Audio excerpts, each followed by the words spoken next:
Hey everyone, I am Peter from TopThink, and today we are going to learn about 8 proven ways to boost your self-confidence. Now, let's begin.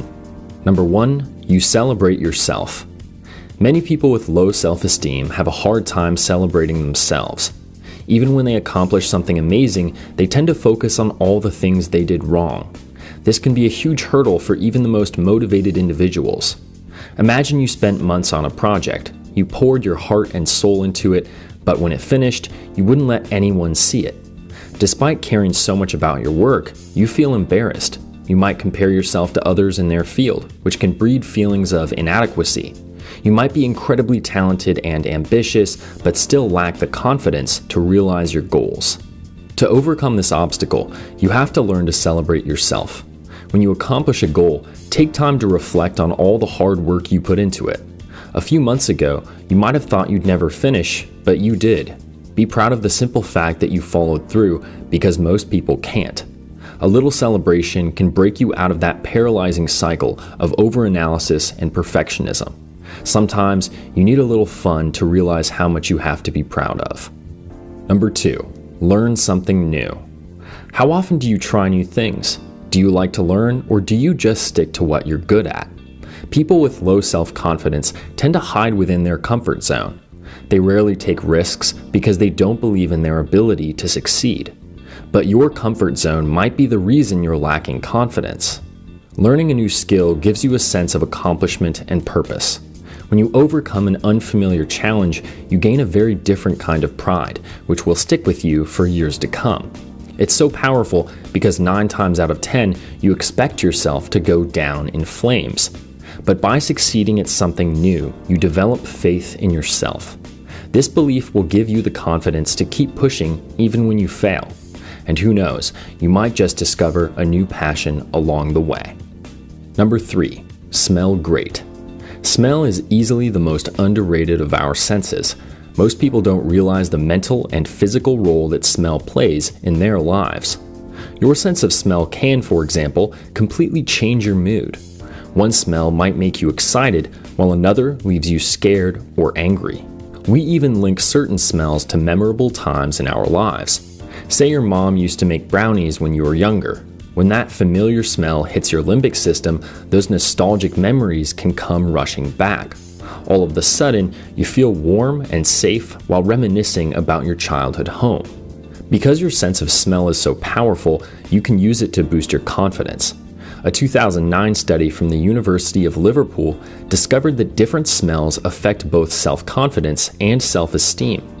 Researchers gave a sample of male participants 2 different types of deodorants.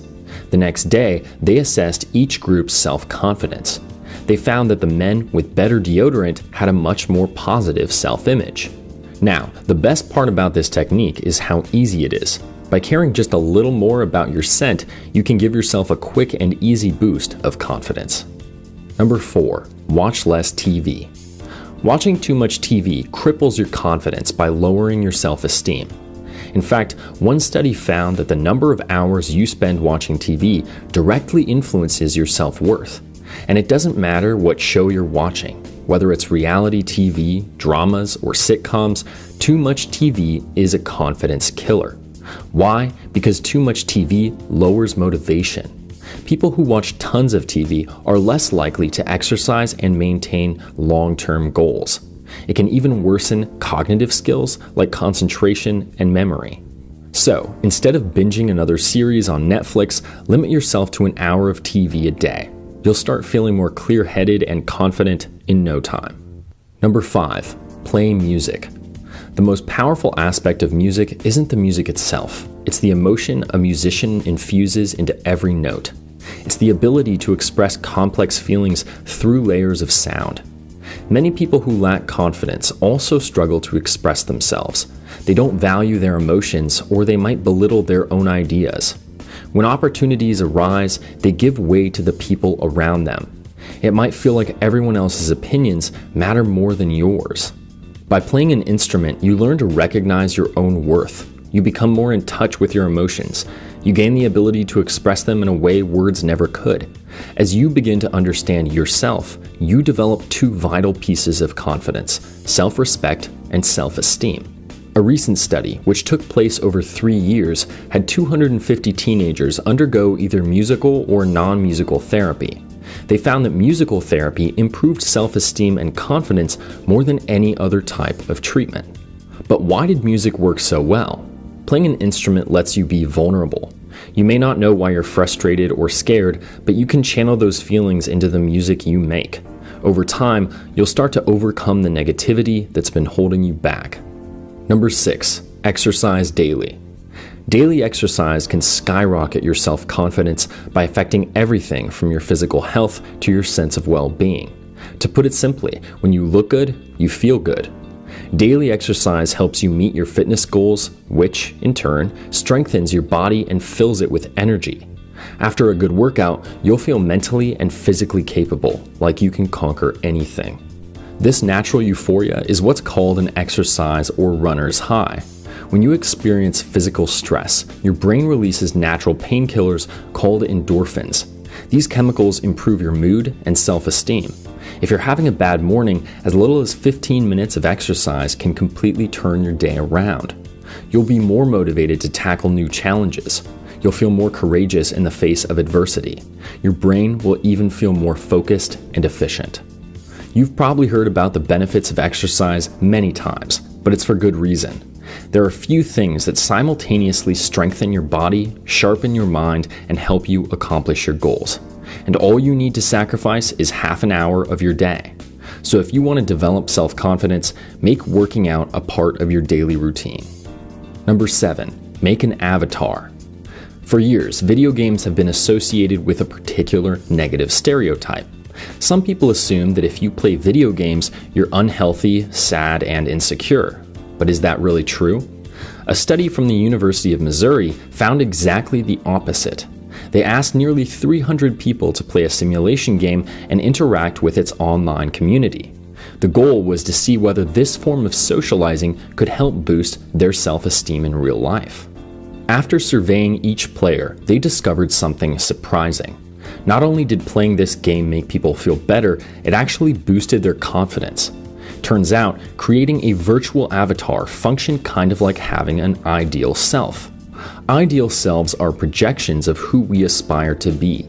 They have accomplished our goals, overcome our obstacles, and can do all the things we wish we could. Well, many people did the same thing with their characters, but inside a simulation, it feels much more real. People argue that this type of game distorts reality, but this study shows it's just the opposite. Many players were inspired to close the gap between their real and virtual selves. They wanted to become more like their avatars. Goals like losing weight seem more attainable because people could visualize that ideal version of themselves. Of course, there is a catch. Like many forms of entertainment, playing too much can be mentally and physically dangerous. Make sure to always practice moderation. That way, you can use this type of game to build self-esteem without losing sight of your goals. Number 8, be helpful. You can also inspire self-confidence by helping people. When we do something nice for someone, our brains release 3 different neurotransmitters: dopamine, oxytocin, and serotonin, otherwise known as the happiness trifecta.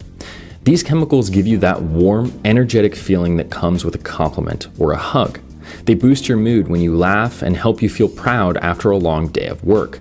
They shape what you like and what kind of person you want to be. They even motivate you by rewarding your brain and helping you learn. Each of these flashes of happiness will help you feel capable, safe, and valued. Who knew that a few hormones could all do that? One of the easiest ways to flood your brain with these feel-good chemicals is to help someone in need. Humans are naturally social creatures, so we feel good when we make an impact in someone else's life. By relieving their stress, we can actually relieve our own. Why? Because we have the unique ability to change our perspective. No other creature can put themselves in someone else's shoes. You can imagine how you'd feel if you were struggling and no one came to help you. When we spare someone these negative emotions, the altruism center of our brain lights up. We experience that rush of positivity, which makes us feel valuable and significant. Some people would say this isn't charity at all. You're not helping people just to help people, you're doing it to make yourself feel good. But that's how volunteering should be. It's something that should benefit everyone involved. In other words, there's nothing wrong with helping others to find the self-worth you've been lacking. Thank you for watching Top Think, and be sure to subscribe because more incredible content is on the way.